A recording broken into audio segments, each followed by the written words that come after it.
शिवसेनेचं महाअधिवेशन गेली 2 दिवस झाले, काल आणि आज कोल्हापूर पुण्यभूमीमध्ये महालक्ष्मी अंबाबाई मातेच्या पुण्यभूमीमध्ये सुरू आहे।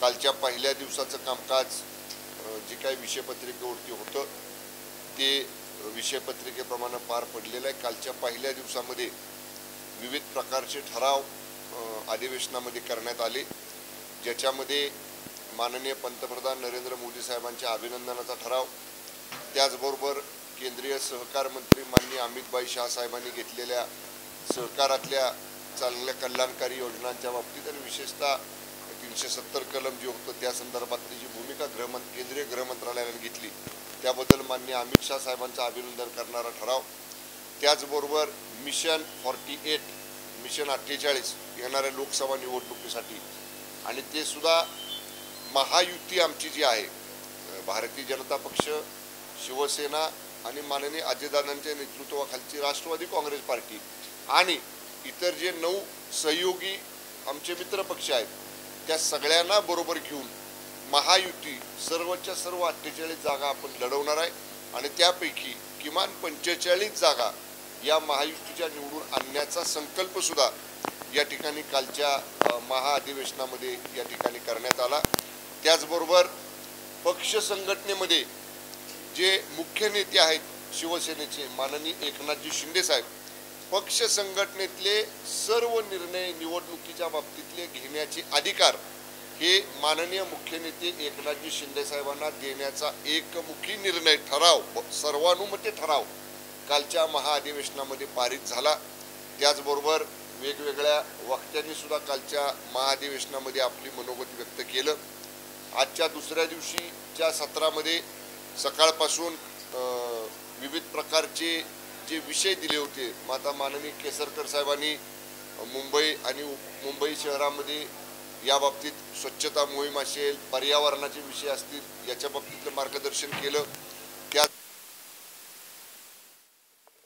ज्यांनी आपल्याला आत्ताच्या युगामध्ये सोशल मीडिया, इलेक्ट्रॉनिक मीडिया, हे फेसबुक, ट्विटर, व्हॉट्सअप ही जी आधुनिक साधनं आहेत त्याचा पक्ष कार्यासाठी कसा वापर करायचा, कसा प्रभावीपणे त्याचा परिणाम करायचा याच्या बाबतीतलं सुद्धा मार्गदर्शन केलं।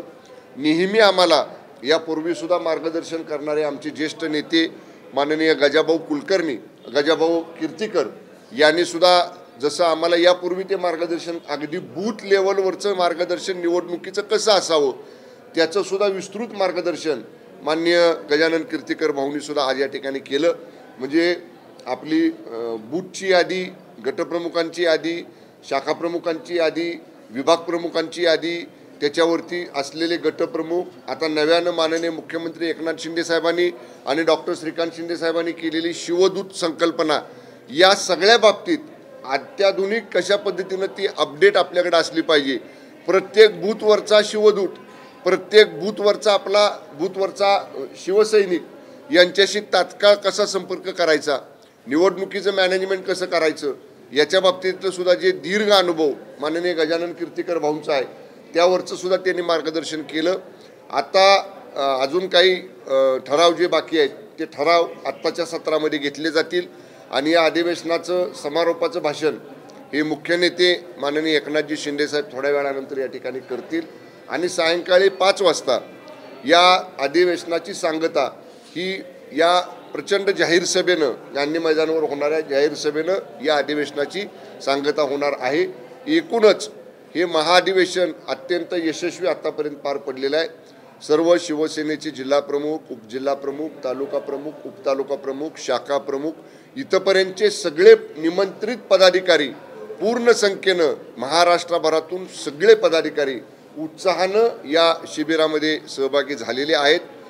स्थानिक कोल्हापूरचे सगळे लोकप्रतिनिधी आणि शिवसेना पक्षाचं मध्यवर्ती कार्यालय यांच्या माध्यमातून इथं जी चांगल्यातली चांगली व्यवस्था सर्व पदाधिकाऱ्यांची, शिवसैनिकांची करण्याचा प्रयत्न शिवसेना पक्षाकडनं आणि विशेषतः इथल्या स्थानिक लोकप्रतिनिधींकडनं केलेला आहे।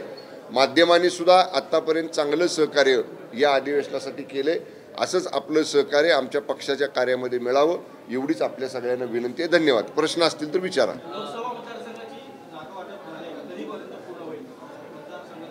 महाअधिवेशनामध्ये जागा वाटप होत नसतं. जागा वाटप करायसाठी मी काय मगाशी सांगितलं, शिवसेनेचे अधिकार आम्ही सर्व माननीय मुख्य नेते एकनाथजी शिंदे साहेबांना दिलेले आहेत.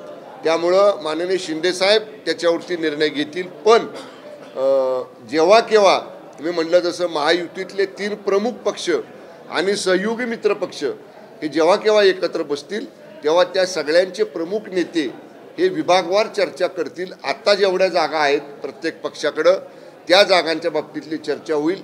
ज्या जागा आत्ता महायुतीकडं नाहीत परंतु महाविकास आघाडीकडे आहेत त्या जागा कुठली जागा कुणी लढवायची याच्यावर विभागवार चर्चा हे तिन्ही पक्षाचे प्रमुख नेते आपापल्या नेत्यांच्या बरोबर करतील.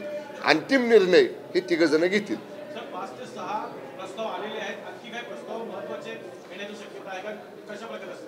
आपण आता बघाल 5 किंवा 6 ठराव काल या ठिकाणी आपण संमत केले. आज सुद्धा काही 1-2 ठराव माननीय मुख्यमंत्री आणि मुख्य नेते एकनाथजी शिंदे साहेबांच्या भाषणापूर्वी येण्याची शक्यता आहे. त्यामुळं आपण आता अधिवेशनामध्ये सगळेजण बघताच आहात. काही चांगले राज्याच्या हिताच्या दृष्टीनं राज्याच्या विकासाच्या दृष्टीनं किंवा एकूणच राज्यामध्ये जी काही महत्त्वाचे विषय आहेत त्या बाबतीतले अजूनही काही ठराव माननीय मुख्य नेत्यांच्या भाषणाच्या अगोदर येण्याची शक्यता आहे.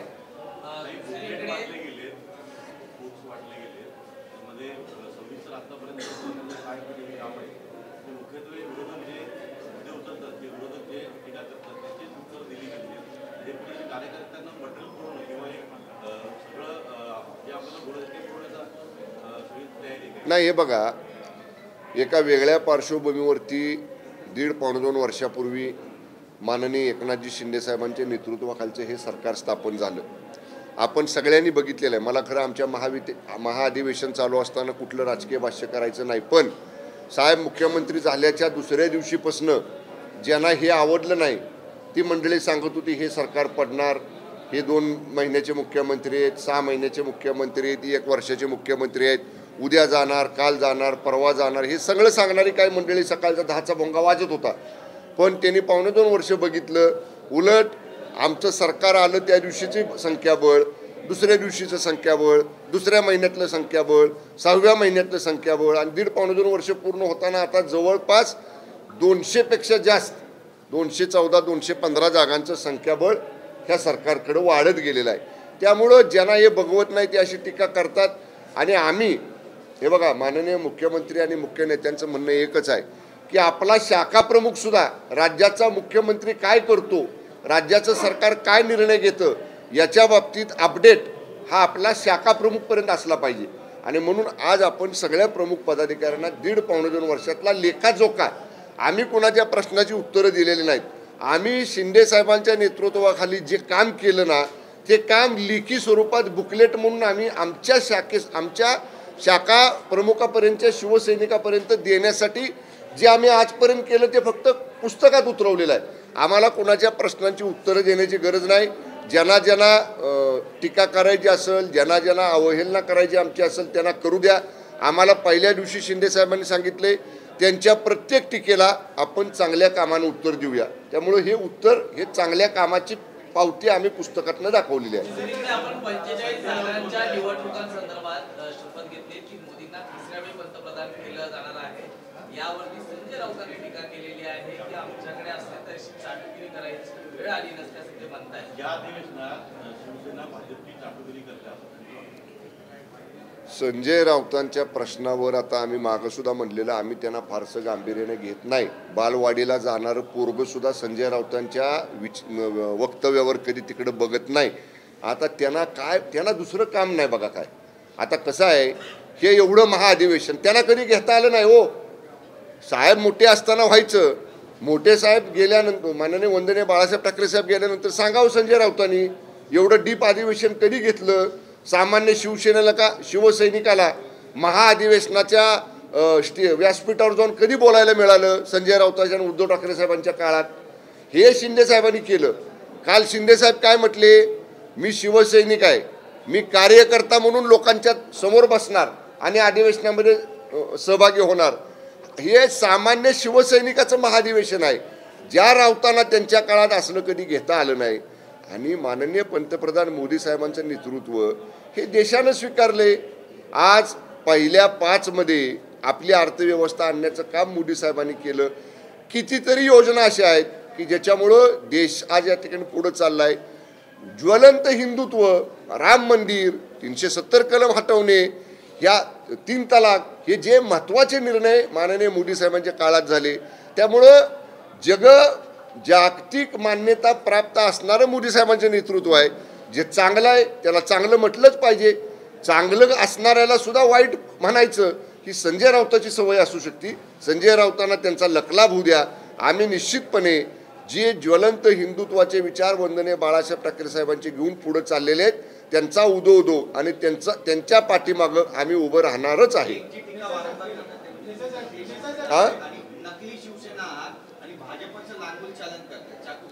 राऊतांना म्हणाव, तुम्ही देशामध्ये भारतात राहता, तुमचा कायद्यावर विश्वास आहे ना, तुमचा संविधानावर विश्वास आहे ना, तुम्ही खासदार म्हणून निवडून आला, भले आमच्या मतावर आला.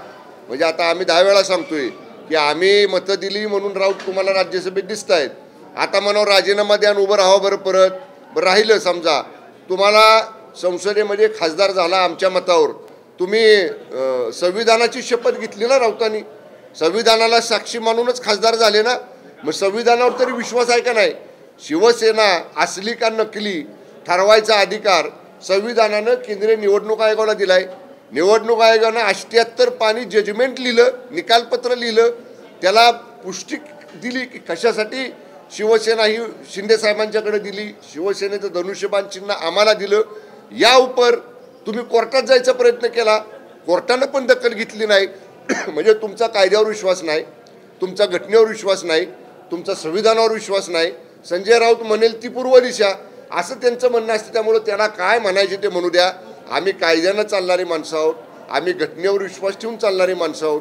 आम्हाला घटनेनं कायद्यानं शिवसेना असली शिवसेना आमची आहे याच्यावर शिक्कामोर्तब केलेला आहे. ओके.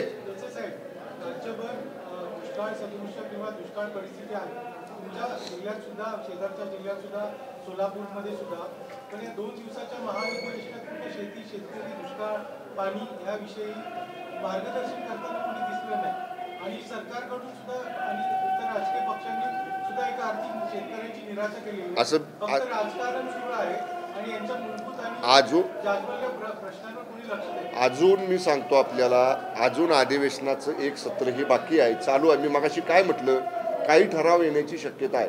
आणि तरीसुद्धा समारोपापूर्वी किंवा समारोपाचं भाषण जे या सगळ्या महाअधिवेशनाचा सारांश असणार आहे तो माननीय मुख्यमंत्र्यांचं भाषण असणार आहे.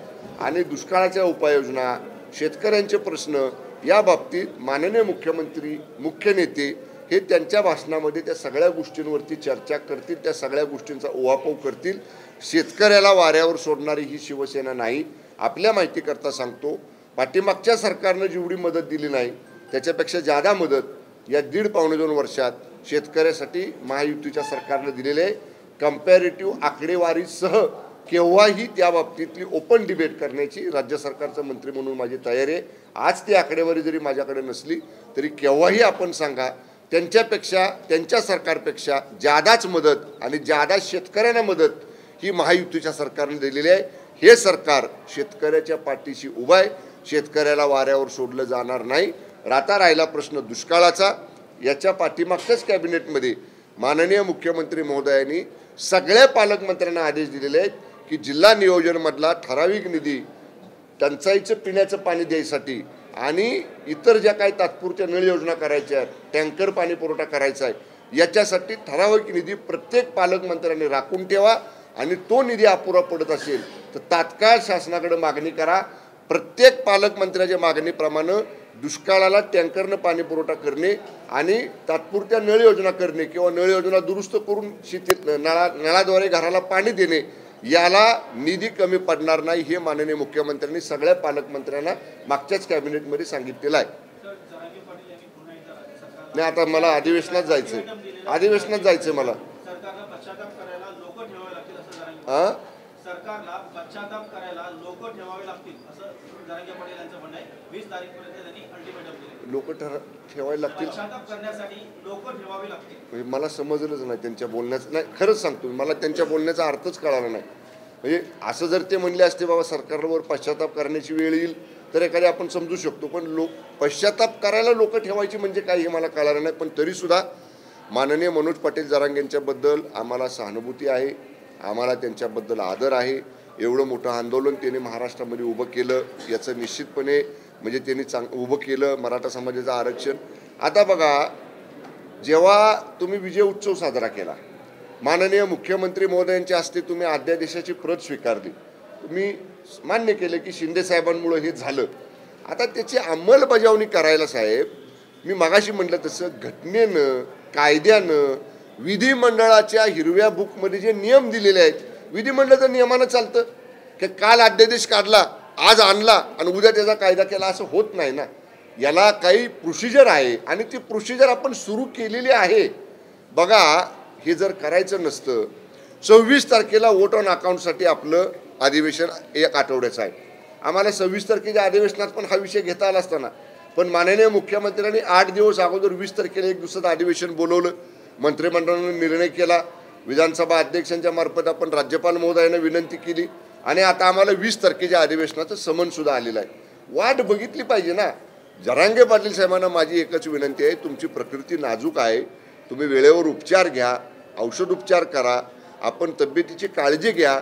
जो शब्द शिंदे साहेबांनी आपल्याला दिलेला आहे की मराठा समाजाचं आरक्षण इतर कुठल्याही समाजाच्या आरक्षणाला, विशेषतः ओबीसींच्या सुद्धा समाजाच्या आरक्षणाला धक्का न लावता कसोटीवर टिकणारं सगळ्या आणि कायद्याच्या चौकटीत बसणारं अधिवेशन देण्याचा शब्द माननीय शिंदे साहेबांनी दिलेला आहे. तो शब्द आमचं सरकार 100% पूर्ण करेल. धन्यवाद. धन्यवाद. आपण ठाणे जिल्ह्याचे पालकमंत्री आहात. इकडे शिवसेनेचं महाधिवेशन कोल्हापुरात होतं, उद्या आदित्य ठाकरे कोल्हापुरात मुख्यमंत्र्यांच्या कोल्हापुरात ठाण्यात शक्ती प्रदर्शनच्या रूपात आहे. येऊ- कसं पाहता? याला थोडा प्रश्न आहे का, ठाणे जिल्ह्याकडे जास्त लक्ष केंद्रित केले. संजय राऊतांचा दौरा झाला, उद्धव ठाकरे दौरा झाला, आता आदित्य कृष्णाचा दौरा करतात. मागच्या एका 15 दिवसापूर्वीच्या दौऱ्यात उद्धव साहेब आले होते ठाणे जिल्ह्यामध्ये, कल्याण परिसरामध्ये आदित्य साहेब आणि उद्धव साहेब आले होते. थोडं ना ऐका ना, पहिल्या दौऱ्याला माणसं किती होती सांगा ना. मी पालकमंत्री आहे, माझ्याकडे तिथली सगळी आकडेवारी आहे. मी सांगतो 170 माणसं एका ठिकाणी होती, काहीतरी 300-325 माणसं एका ठिकाणी होती आणि अगदी दुसरी एक ठिकाणी जरा जास्त माणसं जमा केली, 500-550 माणसं. म्हणजे ज्यांनी राज्याचं नेतृत्व केलं ते स्वतःला आता पक्षप्रमुख समजतात, युवराज त्यांचे बरोबर असतात. 200-400-300 माणसं फक्त. मग येऊ दे ना, रोज येऊ दे. त्यांना तेच वाटते की रोज आल्यानंतर संख्या वाढेल, त्यांनी जास्त वेळा ठाणे जिल्ह्यात यावं, दिवसेंदिवस संख्या त्यांच्याजवळ येणाऱ्यांची कमी झालेली त्यांना अनुभव मिळेल, त्यांनी जरूर ठाणे जिल्ह्यात यावं. ठाणे जिल्हा हा शिंदे साहेबांचं नेतृत्व मानणारा जिल्हा आहे, खासदार डॉक्टर श्रीकांत शिंदे साहेबांचं नेतृत्व मानणारा जिल्हा आहे आणि मी त्या जिल्ह्याचा पालकमंत्री म्हणून जबाबदारीने सांगतो, माननीय उद्धव ठाकरे साहेब, माननीय आदित्यजी किंवा आणखीन कुणी मुक्कामी जरी येऊन ठाण्यामध्ये राहिले तरी शिंदे साहेबांच्या नेतृत्वातला बालसुद्धा बाका करू शकणार नाहीत.